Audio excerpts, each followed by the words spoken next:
दोस्तों, इस वीडियो में आपका हार्दिक स्वागत है। मैं हूं पत्रकार योगेंद्र योगी। दोस्तों, इन दिनों देश में एक बहुत जबरदस्त मामला चल रहा है और उस मामले की गर्मी पूरे देश में फैल चुकी है। मामला दरअसल ये है कि महाराष्ट्र के संभाजी नगर में औरंगजेब की जो कब्र है उसको लेकर विवाद खड़ा हो गया है। विवाद की जड़ में दरअसल बात यह है कि विवाद इस बात को लेकर हो गया है कि उस जो कब्र है औरंगजेब की उसको वहां से हटाया जाए। तो वहां से हटाया जाए तो कहां ले जाया जाए ये तो नहीं पता, लेकिन हटाने की मांग की गई है। और मांग कौन कर रहा है? विश्व हिंदू परिषद और बजरंग दल के कार्यकर्ता और लोग वहां से औरंगजेब की कब्र को हटाने की मांग कर रहे हैं। उनकी मांग के पीछे दलील ये है कि औरंगजेब एक भारी अत्याचारी था। उसने बहुत भारी कत्लेआम किया हिंदुओं का और धर्म परिवर्तन उसने कराया और बहुत भारी इस तरह से उसने अत्याचार किए। तो उनकी मांग है कि इस कब्र को महाराष्ट्र से जो संभाजी नगर है वहां से उसको हटाया जाए। दरअसल ये विवाद इसलिए भी शुरू हुआ कि एक मूवी अभी आई है शिवाजी के बेटे संभाजी राव को लेकर, और उसमें दिखाया है कि औरंगजेब ने किस तरह अत्याचार किए संभाजी को लेकर और किस तरह उनकी लास्ट में हत्या कर दी। और बहुत ही बर्बरपूर्ण तरीके से इस मूवी में चित्रण दिखाया गया है और दिखाया गया है कि संभाजी कितने बहादुर थे, यह भी उस मूवी में बताया गया है।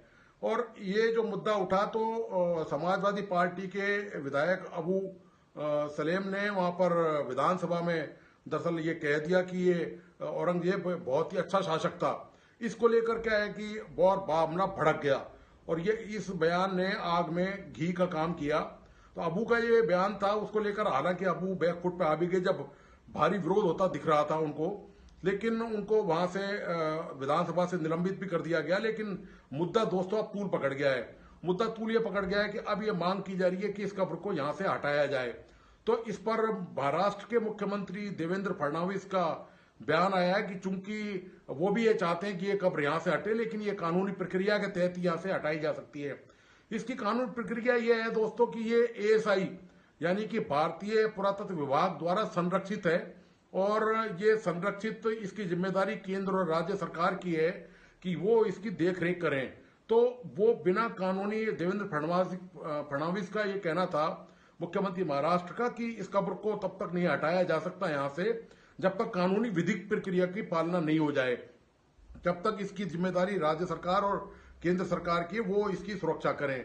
इस पे हजारों रुपए हर साल खर्च भी होते हैं इसके रखरखाव में। तो ये पूरा प्रकरण है दरअसल दोस्तों। अब ये मामला दरअसल जितना सीधा दिख रहा है उतना सीधा है नहीं। ये सारा खेल जो है दोस्तों शुद्ध तौर पर राजनीतिक मामला है। शुद्ध तौर पर ये गणित जो है वो अपनी दुकान बढ़ाने का, चमकाने का मामला है। जो भी मामला हो, क्योंकि ये मामला यदि केवल औरंगजेब तक सीमित था, हिंदुओं पर अत्याचार तक सीमित था, तो मैं आपको बताता चलूं साथ में कि ये अत्याचार औरंगजेब ने जो किए वो कुछ भी नहीं है। अंग्रेजों ने जो अत्याचार किए उसके सामने आप देखें तो ये ऊंट के मुंह में जीरे के बराबर नजर आते हैं। चाहे सारे मुसलमान शासकों के अत्याचार भी यदि आप इसमें शामिल कर लें और उनकी तुलना यदि आप अंग्रेजों के शासन से करें तो अंग्रेजों के शासन में क्या हुआ, जरा इस पर आप एक बार गौर फरमाएं। मैं आपके सामने कुछ आंकड़े रखता हूं जो ऐतिहासिक आंकड़े हैं, आप कहीं भी जाकर उनको चेक कर सकते हैं गूगल पर सर्च करने के बाद।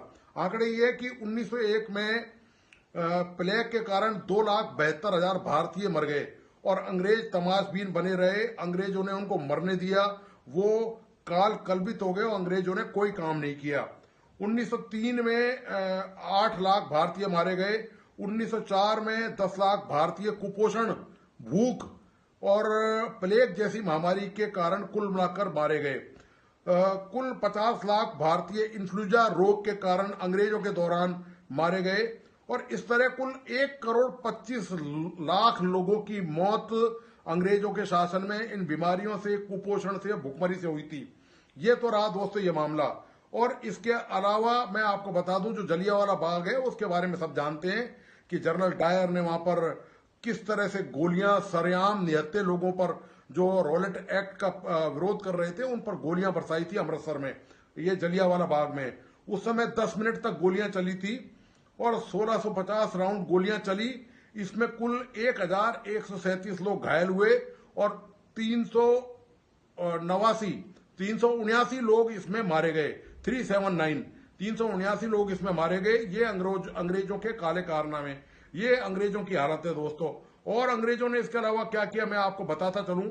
अंग्रेजों ने भारत से जो संपत्ति लूटी है 200 साल के राज में, वो है दोस्तों 45 ट्रिलियन डॉलर। 45 ट्रिलियन का मतलब 1 ट्रिलियन में 1 लाख करोड़ होते हैं। तो 45 लाख करोड़ की संपत्ति और धन यहां से अंग्रेज लूट के अपने साथ ले गए। और ये मैं नहीं कह रहा दोस्तों, ये रिसर्च रिपोर्ट है, आप इसको कंफर्म कर सकते हैं कहीं से भी। ये रिसर्च रिपोर्ट है जाने माने अर्थशास्त्री उत्सव पटनायक की, जिन्होंने अपनी इकोनॉमी स्टडी रिसर्च में ये बात बताई है कि 1765 से 1938 के बीच में अंग्रेज भारत से 45 ट्रिलियन डॉलर लूट कर संपत्ति यहां से ले गए। और उसके बाद मैं आपको बताता चलूं साथ में कि इसके अलावा ये मुद्दा एस जयशंकर ने अमेरिका में एक बैठक के दौरान उठाया भी था।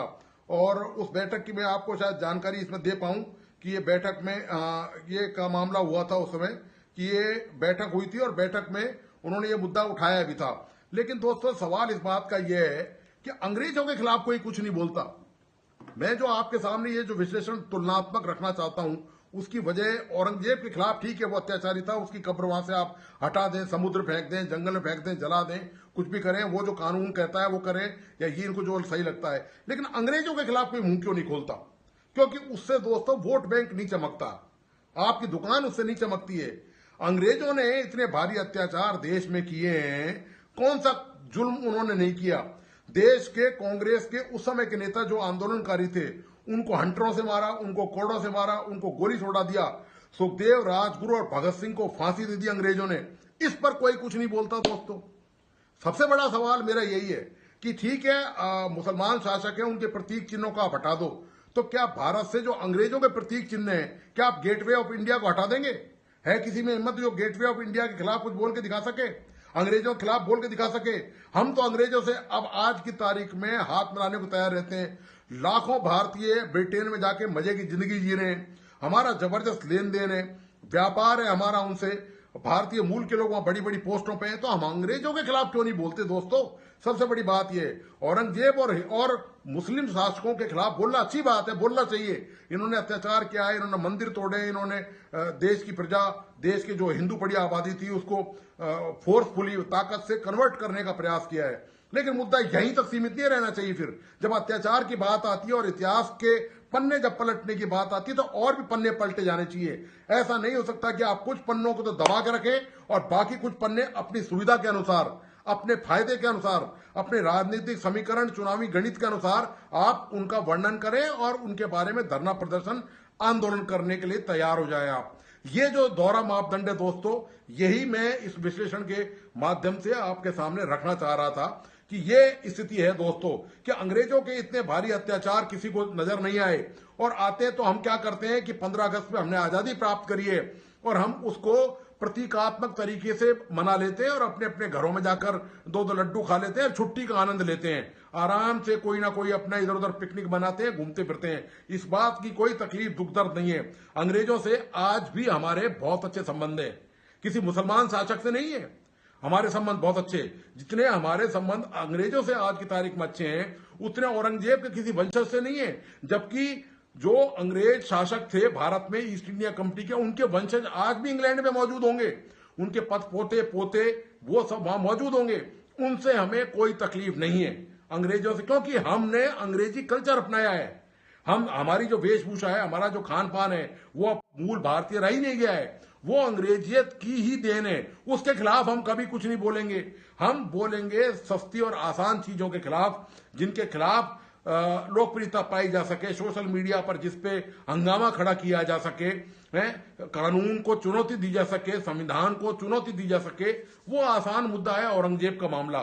समय समय पर आपको बताया कि इस तरह मुसलमान शासकों के मामले कभी नादिर शाह को लेकर, कभी तुगलक को लेकर या औरंगजेब को लेकर, ये देश में कोई ना कोई बखेड़ा किसी ना किसी हिस्से में चलता रहता है, यह आपको अच्छी तरह से अंदाजा है। लेकिन अंग्रेजों के बारे में जब कोई बात आती है तब सब मुंह फेर लेते हैं, सबको सांप सूंघ जाता है कि उनके कितने भारी अत्याचार इस देश में हुए, उन्होंने क्या क्या नहीं किया इस देश में। ये मैंने आंकड़े आपके सामने रख दिए कि अंग्रेज यहां से क्या क्या लूट के ले गए। हजारों टन सोना लूट के ले गए। दोस्तों आप कंफर्म कर सकते हैं गूगल पर इस बात को कि मेरा एक भी तथ्य कोई गलत हो तो आप जो भी कहे आप मैं करने को तैयार हूं। और मैं चुनौती दे रहा हूं सबको कि कोई भी मेरे तथ्यों को गलत साबित करके दिखाए इस बात को लेकर कि मैंने कोई भी आंकड़ा आपके सामने या कोई भी तर्क या अपना बिंदु गलत रखा है आपके सामने और ये गलत बात है। तो ये दोस्तों हालत है इस देश में। दरअसल राजनीति चमकाने का तरीका है दोस्तों, आप जानते हैं। और अभी तक एक आश्चर्य की बात और बताऊं, इस पे भारतीय ये जो महाराष्ट्र में जो बवंडर चल रहा है इस पे भारतीय जनता पार्टी कोई कुछ नहीं बोल रही है अभी तक, सब शांत है आराम से। जबकि सीधे सीधे ये कानून को चुनौती देने की बात है। आप आज एक कब्र हटाएंगे, देश में हजारों प्रतीक हैं मुसलमानों के और अंग्रेजों के, आप कहां तक हटाएंगे? एक ऐसा कोई शहर बता दीजिए बड़ा, ऐसा कोई बड़ा कस्बा बता दीजिए आज की तारीख में जहां पर अंग्रेजों के और मुसलमानों की निशानियां मौजूद नहीं है।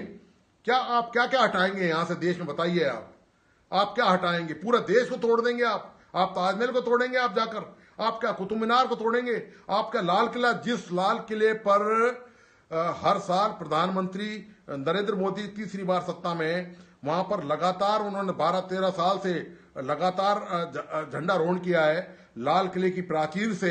तो आप वो लाल किला किसकी देन है? वो मुसलमानों की देन है, वो मुसलमानों ने बनवाया है। आप क्या लाल किले को तोड़ेंगे जाकर? आपका अंग्रेजों की जितनी भी निशानी है सबको खत्म कर देंगे अंग्रेजों की। और यहां आप एक बात बताइए, यहां पर इतना विरोध है, यहां पर जो चर्च के है वो लेके कौन आया चर्च को? अंग्रेज जो है वो ईसाई धर्म को तो इंडिया में लेके आए, उनका कोई कुछ नहीं बिगाड़ सकता, उनसे कोई कुछ नहीं कह सकता दोस्तों, वो सुपर पावर है। और एक बात और बताऊं मैं आपको, हिंदू मंदिरों पर ब्रिटेन में खूब हमले होते हैं, खूब होते हैं। मैं पहले भी एक वीडियो बना चुका हूं इस मुद्दे को लेकर, उस पर कोई कुछ नहीं बोलता।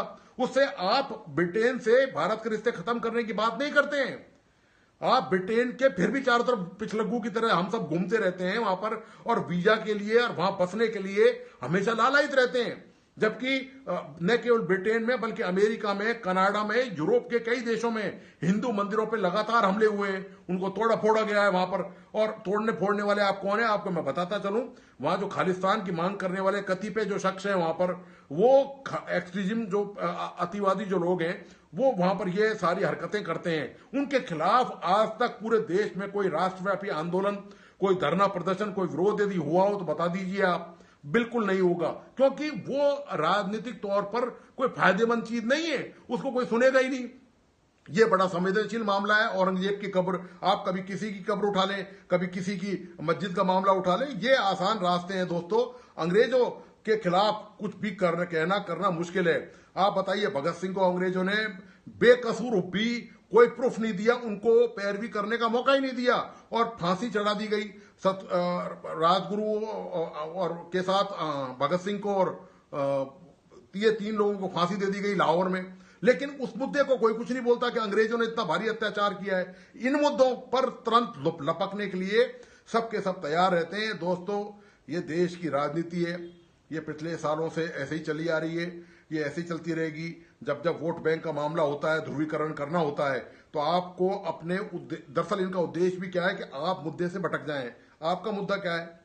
आपका मुद्दा यह है कि आप अपनी घरगृहस्थी चलाते हैं, आप अपना परिवार चलाते हैं, आप मेहनत करते हैं, आप नौकरी करते हैं, आप बिजनेस करते हैं, या आप आम मजदूर हैं। तो ये आपके लिए वो कि आप इन सबको छोड़कर इन फिजूल के मुद्दों पर कैसे अपना ध्यान बटाएं, आप अपनी ऊर्जा, अपना वक्त कैसे लगाएं यहां पर, ये सब तरकीबें ढूंढी जाती रही हैं। ये न केवल आज ढूंढी जाती रही हैं, पूर्व में भी ऐसी तरकीबें ढूंढी जाती रही है और भविष्य में भी दोस्तों ये सब चीजें जारी रहेंगी। विश्लेषण है, आपको तय करना है कि आपको किस दिशा में देश को लेकर जाना है, आप क्या सोचते हैं ऐसी चीजों के बारे में, ये आप पर निर्भर करता है दोस्तों।